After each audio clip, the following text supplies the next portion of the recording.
Welcome to Swale Borough Council's Draft Local Plan Regulation 19 presentation.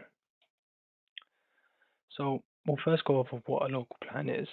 So a local plan is a document that addresses the needs and opportunities of an area and guides decision of future developments. The local plan must be in accordance with the National Planning Policy Framework, otherwise known as the NPPF.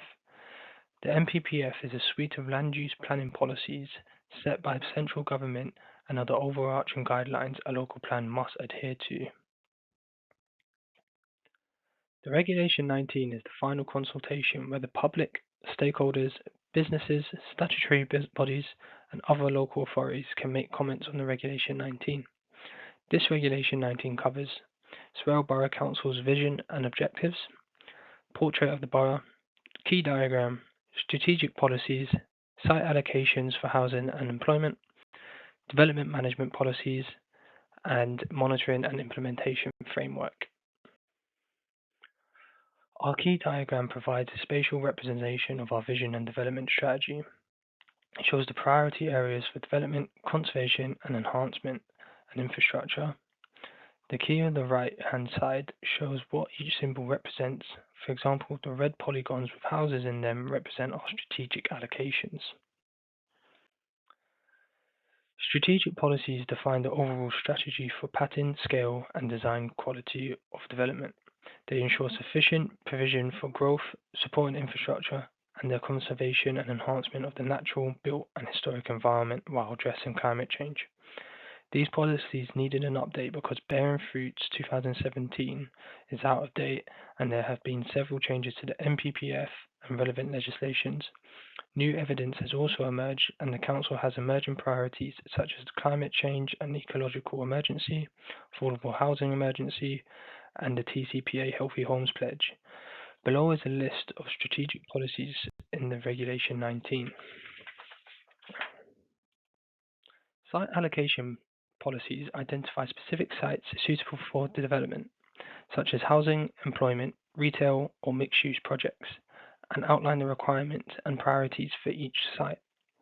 Purple polygons indicate employment sites, red polygons indicate housing sites, red polygons with lines going through them indicate the strategic sites, and the pink polygons represent regeneration areas. Development management policies influence the type and impact of development by setting design standards, mitigating environmental impacts, promoting social and community development, and addressing infrastructure requirements. They also provide a framework for local authorities to help assess planning applications, influencing the scale, appearance, and location of developments.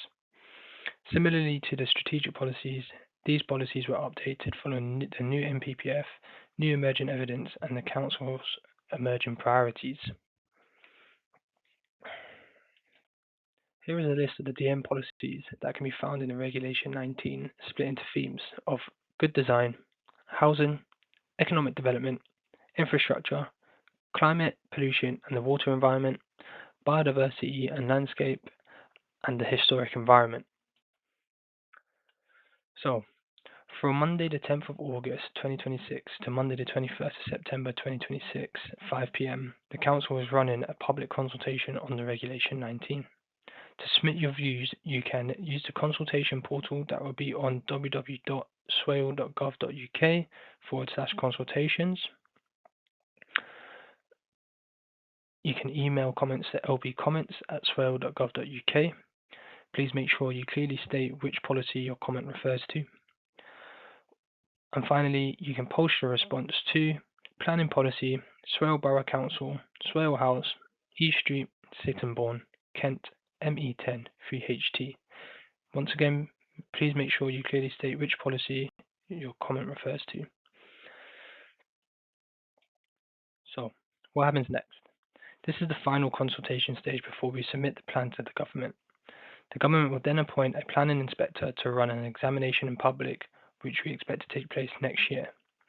Unlike earlier consultations, the planning inspector will focus purely on comments regarding the plan's soundness and legal compliance. The consultation statement will also be updated to capture representations and responses and how this has influenced the plan. The diagram below shows the process of making a local plan. The areas in orange are the stages to follow. the Regulation 19. Thank you for listening.